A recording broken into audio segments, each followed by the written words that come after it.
Ternyata setelah saya selidiki kesalahan saya satu, Pak Asto. Karena saya sudah kadung terkenal sebagai orang NU dan dukung pemerintah. Itu saja persoalannya. Saya ceramah orasi kebangsaan di gereja, alhamdulillah Gus saya katanya dicabut. Jadi mulai hari ini Gus Zuhairi jangan manggil saya Gus. Saya sampaikan begini, kalau saya masuk gereja dibilang kafir, berarti seberapa banyak orang yang kafir gara-gara masuk Borobudur. Ya. Jadi beliau tahu kalau ngundang kiai tidak dikasih amplop itu akan berdampak kepada pasal 378, penipuan. Kalau dibuka isinya cuma sedikit jelas, pasalnya beda 335, perbuatan tidak menyenangkan.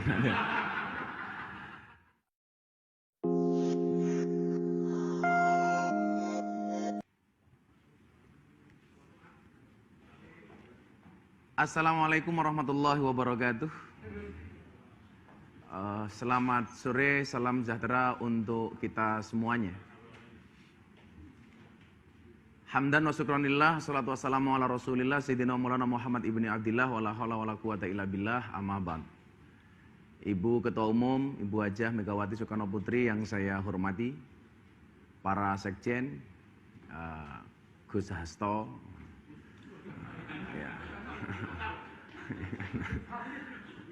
Gus Antoni Juli, Gus Rafiq, Gus Armani Tawafi, dan Gus Wahid. Saya pikir gara-gara kemudian saya ceramah orasi kebangsaan di gereja, alhamdulillah Gus saya katanya dicabut. Jadi mulai hari ini Gus Zuhairi jangan manggil saya Gus.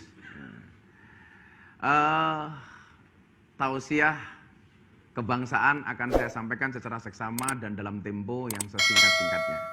Karena mau panjang, mau pendek tetap jatahnya sama. Maksudnya sama-sama tidak jelas gitu lah kira-kira.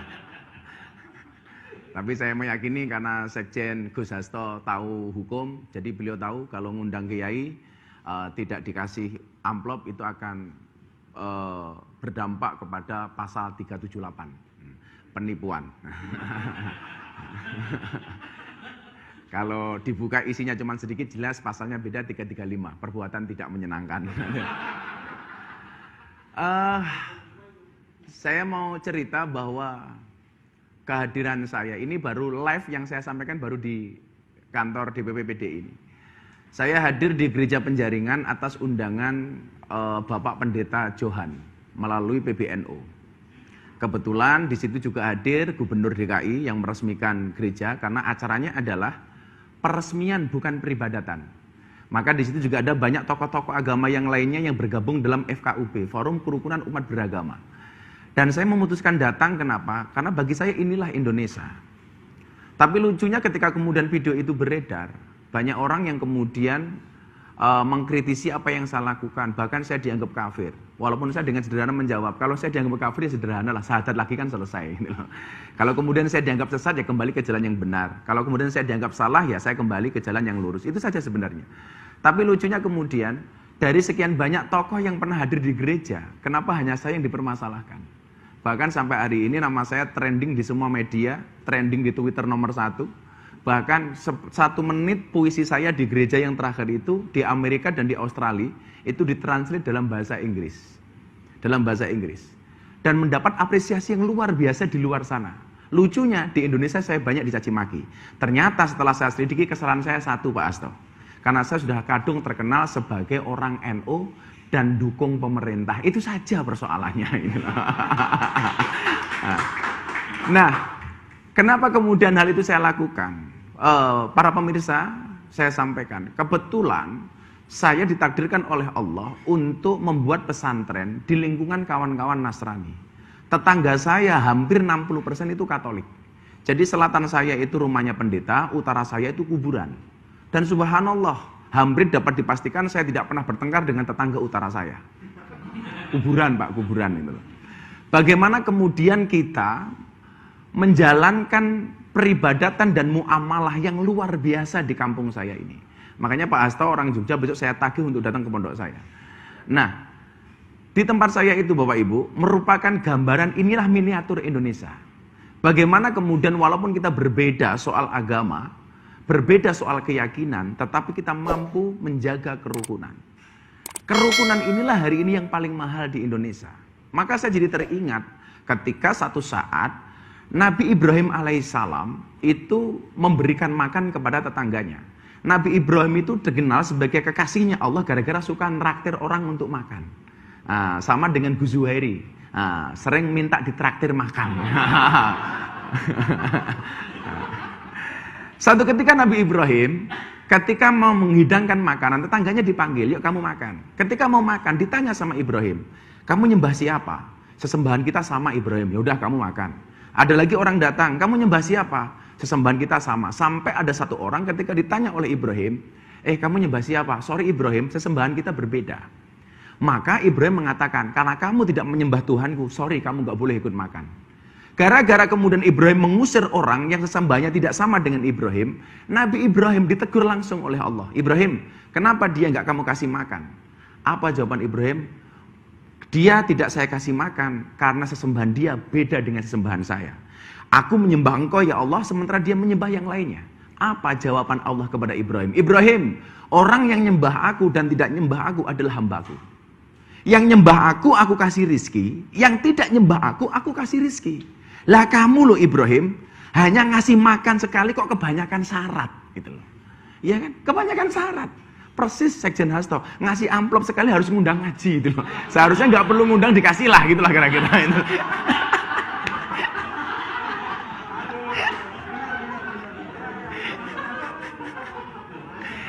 Nah, inilah yang kemudian perlu dipahami kita bangsa Indonesia sebagai orang yang berideologikan Pancasila. Maka sore hari ini mumpung saya di rumah perjuangan, untuk teman-teman sekjen saya matur, kita bisa kategorikan orang Indonesia hari ini di dalam berbangsa dan beragama dalam 4 kategori. Yang mungkin bahasa saya ini agak nggak enak bagi orang yang tidak suka dengan Indonesia dan Pancasilanya. Saya kategorikan dalam 4. Yang pertama, orang yang ketika beragama, dia berakidahkan Ahlussunnah wal Jamaah, dan di dalam berbangsa dan bernegaranya berideologikan Pancasila. Akidahnya Ahlussunnah di dalam beragama, tetapi ideologinya adalah Pancasila. Ini adalah orang yang paling ideal untuk tinggal di Indonesia, yang beragama Islam ya. Satu. Kemudian yang kedua, orang secara keagamaan dia berakidah Ahlussunnah wal Jamaah, tetapi ideologinya adalah khilafah. Dan ini adalah orang-orang yang sangat menipu. Kenapa? Akidahnya sama dengan kita, ibadahnya sama. Tetapi ideologi berbangsanya adalah khilafah. Dan ini sangat berbahaya. Kemudian yang kedua, yang ketiga, di dalam beragama mungkin dia bukan Ahlussunnah wal Jamaah. Bisa jadi dia Salafi Wahabi. Tetapi ideologinya masih Pancasila. Mungkin pakaiannya beda dengan kita. Dia barangkali karena Salafi Wahabi pakaiannya Al-Kacong umpamanya, aliran Katok Congklang. Atau terkenalnya RCTI lah, rombongan celana tinggi Indonesia. Tetapi ideologinya masih Pancasila. Masih Pancasila. Kemudian yang keempat, orang beragamanya Salafi Wahabi atau non Ahlussunnah, tetapi ideologinya adalah khilafah. Dan ini orang yang paling gampang kita tandai. Maka kemudian di dalam berakidah Ahlussunnah wal Jamaah dan berbangsa itu ideologinya Pancasila, kita punya 2 misi. Misi pertama, menjaga keberlangsungan Ahlussunnah wal Jamaah, dan misi kedua adalah menjaga keberlangsungan negara kesatuan Republik Indonesia dengan berideologikan kepada Pancasila. Maka saya mengatakan Indonesia itu rumah besar. Di dalam rumah besar itu ada 6 kamar. Ada kamar Islam, Kristen, Katolik, Hindu, Buddha, Konghucu. Saya meyakini ketika kita memahami Pancasila dengan baik dan benar, ketika orang Indonesia kembali ke kamarnya masing-masing, maka tidak akan pernah terjadi masalah. Yang menjadi masalah adalah ketika kita kembali ke kamarnya orang lain, tidur di kamarnya orang lain, bahkan ngompoli kamarnya orang lain. Maka pemahaman ini yang kemudian harus kita tanamkan kepada masyarakat. Memahami Pancasila secara baik dan benar. Apapun agamanya, selama diakui oleh undang-undang, mereka berhak untuk menjalankan ibadah agamanya tanpa mendapatkan intervensi dari pihak manapun. Tapi juga ada Pak Sekjen, yang kemudian ada aliran kanan yang mengatakan begini. Oh, diskriminasi agama di Indonesia itu berangkat dari kolom agama dalam KTP. Maka kami mengusulkan kolom agama dalam KTP dihapus saja. Saya sempat kemudian berbicara dengan Pak Cahyokumolo ketika beliau menjadi Menteri Dalam Negeri. Beliau tanya sama saya, Gus Miftah setuju nggak? Kalau kolom agama dalam KTP dihapus. Saya bilang saya nggak setuju. Harusnya ini menjadi sebuah kebanggaan. Ketika ditulis nama Zuhairi Misrawi, agama Islam. Harusnya saudara Zuhairi bangga dengan KTP-nya yang beragama Islam. Nama Alexander agama Katolik. Harusnya dia bangga. Maka saya tidak setuju kalau kolom agama dalam KTP dihapus. Tapi kalau yang dihapus kolom kawin atau belum kawin, saya setuju. Nah ini menarik gitu loh. Jadi Pak Sekjen bujang terus gitu kan. Jadi kalau kolom agama dalam KTP dihapus, saya nggak setuju. Tetapi kalau kolom agama ada kolom kawin atau belum kawin dihapus, saya setuju. Nah, kalau kemarin juga Indonesia sebenarnya lucu loh Pak Sekjen. Lucunya di mana? Coba Anda lihat, kartu keluarga bentuknya surat. Surat izin mengemudi bentuknya kartu. Coba Anda lihat dulu. Kartu keluarga itu bentuknya surat. Tapi surat izin mengemudi bentuknya kartu. Dan saya heran lagi apa? Semua surat itu ada masa kadaluarsanya. SIM ada masa kadaluarsanya. STNK ada masa kadaluarsanya. Begitu saya lihat surat nikah, nggak ada masa kadaluarsanya itu. Ini perlu dipertimbangkan Pak Sekjen. Makanya kemarin begitu Jakarta banjir, ada orang WA saya, Gus Miftah, surat nikah saya hilang, apakah yang harus saya lakukan? Apakah saya harus mencari lagi? Saya jawab, nggak usah. Caranya bagaimana? Menikah lagi. Karena otomatis dapat surat nikah baru. Tapi kalau saya, Pak Sekjen, yakinlah, kita orang-orang yang setia. Karena saya meyakini lelaki yang hebat bukan lelaki yang mencintai banyak wanita, tetapi mencintai satu wanita dengan banyak cara. Kenapa saya ngomong demikian? Karena direkam kamera. Bahaya bro gitu. Nah, ada juga kemudian golongan yang mengatakan begini. Semua agama itu benar. Titik. Menurut pemahaman saya kalimat ini kurang tepat. Seharusnya dikompliti. Menurut saya yang paling benar adalah semua agama itu benar bagi penganutnya. Anda sebagai orang Islam harus mengatakan inna dina indallahil Islam. Tetapi bukan berarti menyalahkan pemeluk agama orang lain. Anda sebagai orang Kristiani harus mengatakan bahwa agama yang benar adalah Kristen, Katolik, tanpa berarti harus menyalahkan agama orang lain. Persoalan akidah kita harus tegas, mutlak, tetapi persoalan muamalah kita bisa bersama-sama. Maka kemudian yang membuat saya lucu Pak Sekjen, saya sampaikan begini. Kalau saya masuk gereja dibilang kafir, berarti seberapa banyak orang yang kafir gara-gara masuk Borobudur. Ya. Padahal Borobudur itu juga Hindu-Buddha. Sementara orang Indonesia ketika datang ke Borobudur bangga dengan selfie-selfie. Dan lain sebagainya. Inilah kemudian pemahaman-pemahaman yang benar-benar harus kita tanamkan kepada masyarakat. Bagaimana kemudian Pancasila terbukti menjadikan bangsa ini bangsa yang akur, bangsa yang rukun. Walaupun kita berbeda agama, berbeda suku, berbeda ras dan golongan yang ada. Maka hari ini kemudian kalau ada orang teriak-teriak, Pancasila sudah tidak cocok dengan Indonesia, saatnya diganti dengan sistem khilafah dan lain sebagainya. Jelas orang-orang yang seperti ini adalah salah paham dan pahamnya yang salah. Maka saya sampaikan kepada pemirsa, ingat, ikutlah pendapat ahli, jangan ikut-ikutan orang yang ahli berpendapat. Karena hari ini, mohon maaf, kebanyakan dari kita itu seolah-olah menjadi orang yang ahli. Tidak punya kemampuan apapun ikut-ikutan ngomong. Maka Al-Quran mengatakan fas'alu ahla dzikri in kuntum la ta'lamun. Maka bertanyalah kepada ahli dzikir ketika kamu tidak mengetahui sebuah persoalan.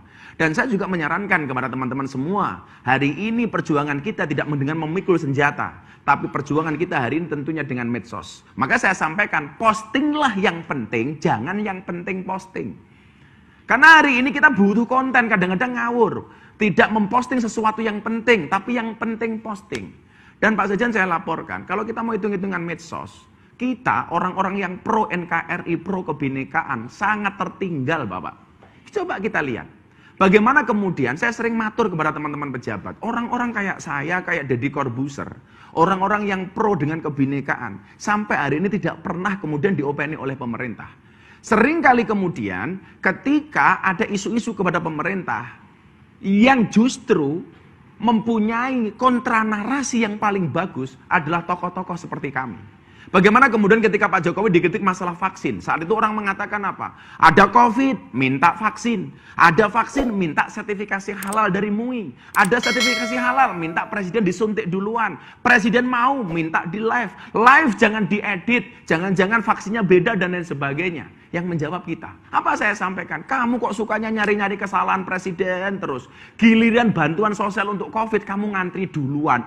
Dasar tuman. Ternyata kalimat-kalimat seperti itu, kontra-kontra narasi seperti itu diterima oleh masyarakat. Bagaimana kemudian ketika seorang Sigit dibully gara-gara non-muslim menjabat sebagai Kapolri, bagaimana kemudian kita memberikan kontra narasi kepada masyarakat? Saat itu saya sampaikan bahwa lembaga kepolisian itu adalah lembaga kamtipmas, bukan lembaga agama. Artinya apa? Semua agama yang ada di tubuh kepolisian berhak dia menjadi Kapolri selama memenuhi kualifikasi. Yang salah itu adalah ketika Pak Sigit menjadi ketua MUI. Nah, itu baru salah. Kalau dia jadi Kapolri, salahnya di mana? Nah, pemahaman-pemahaman seperti ini ternyata banyak dilakukan oleh tokoh-tokoh kultural yang mempunyai kekuatan di medsos. Mumpung hari ini saya ketemu dengan sekjen koalisi pemerintah, saya sampaikan, orang-orang kayak kita nggak ada yang ngopeni, Pak. Saya itu salahnya jadi orang NU. Kenapa? Pemerintah tahu, NU itu cinta dengan pemerintah, dengan NKRI, dengan Indonesia. Nggak usah diopeni saja, pasti tetap cinta. Maka saya sampaikan, cinta itu membunuhku, Pak. Gitu. Karena cintanya Gus Miftah kepada NKRI seperti air kencing di dalam kolam renang. Maksudnya apa? Wujudnya tidak nampak, tapi hangatnya bisa dirasakan. Maka pemahaman-pemahaman sekecil ini saya pengen kemudian disampaikan kepada masyarakat. Bagaimana kemudian Pancasila terbukti ampuh menyatukan bangsa ini. Saya sampaikan kemarin kepada Gus Zuhairi. Bagaimana kemudian kita lihat tanah Arab, yang mungkin besok Pak Dubes Zuhairi akan datang ke sana. Arab hanya satu bangsa. Dia berdiri pecah di banyak negara. Satu bangsa berdiri di banyak negara. Kita lihat Eropa, satu bangsa berdiri di banyak negara. Baik Arab maupun Eropa, walaupun satu bangsa, mereka berdiri di banyak negara, mereka dipersatukan dengan apa? Dengan bahasa yang sama. Arab, tanah Jazirah Arab, walaupun satu bangsa berdiri di banyak negara, mereka dipersatukan dengan bahasa Arab. Eropa dipersatukan dengan bahasa Inggris. Sementara Indonesia kebalikan dengan Eropa dan Arab. Kalau Eropa dan Arab satu bangsa berdiri di atas banyak negara, Indonesia sebaliknya Bapak Ibu, banyak bangsa hanya berdiri di atas satu negara, yaitu Indonesia. Dan celakanya lagi apa? Kita dipisahkan dengan bahasa yang berbeda. Jangankan se-Indonesia, kita lihat Pulau Jawa dari Banyuwangi sampai Jakarta, berapa bahasa Pak Sekjen? Banyuwangi ada bahasa Osing, gilir sedikit ada Madura. Coba, seperti Gus Zuhairi, orang yang sangat lucu teman-teman saya di Madura, terutama bakul sate. Kenapa Gus? Yang gerah orangnya yang dikipasi satenya, kan aneh gitu.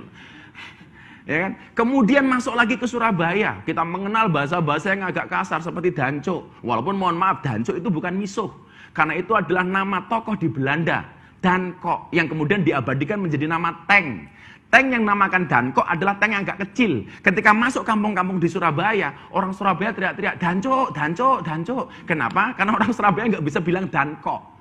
Kemudian ke barat lagi ketemu Jogja Solo, orangnya halus seperti Pak Sekjen. Oh, tapi kalau itu bohong sih. Itu bohong. Hoak. Gitu.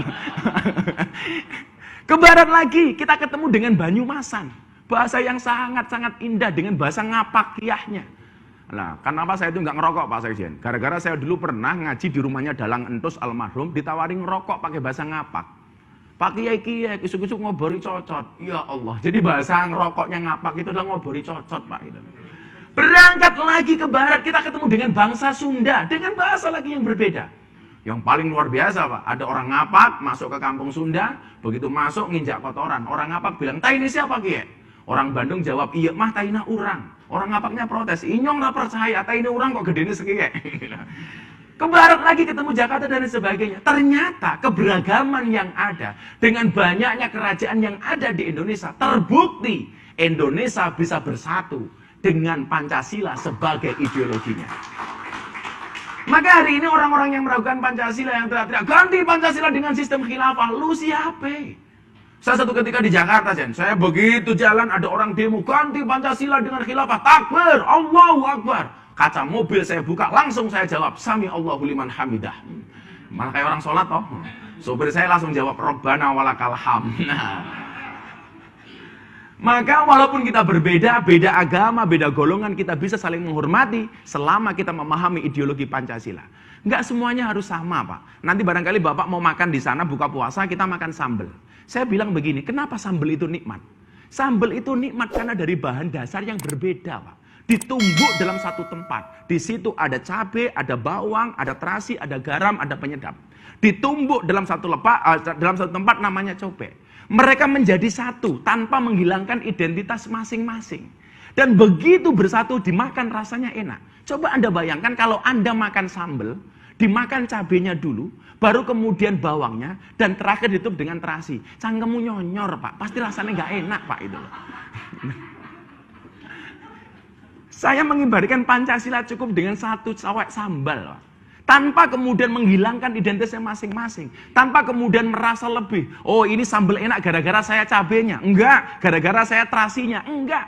Tetapi mereka mampu bercampur menjadi satu. Yang kemudian mereka tidak menggunakan ego masing-masing. Dan ternyata indah. Inilah kemudian yang harus kita lakukan. Maka mumpung saya ketemu dengan para sekjen, please lah orang-orang kayak kami diperhatikan Pak Sekjen. Minimal lah medsos kami disupport. Bagaimana kemudian kami berjuang untuk ini. Kalau partai koalisi enak Pak dapat jabatan menteri. Lah saya dapat apa Pak? Gitu loh. Kita juga sama-sama berjuang Pak gitu loh. Nah, saya sering mengatakan apa? Seolah-olah posisi saya itu seperti telur Pak, seperti ayam. Ayam itu telur sendiri, netas sendiri Pak. Tapi mohon maaf, begitu jadi telur digoreng, yang dapat nama siapa Pak? Orang lain. Namanya telur mata sapi Pak, bukan telur mata ayam. Yang netas kami, yang angkremi kami sendiri, begitu jadi telur kok yang dapat nama orang lain. Yang berjuang kami Pak, itu. Kami juga ikut berjuang. Kenapa yang mendapatkan nama justru orang lain?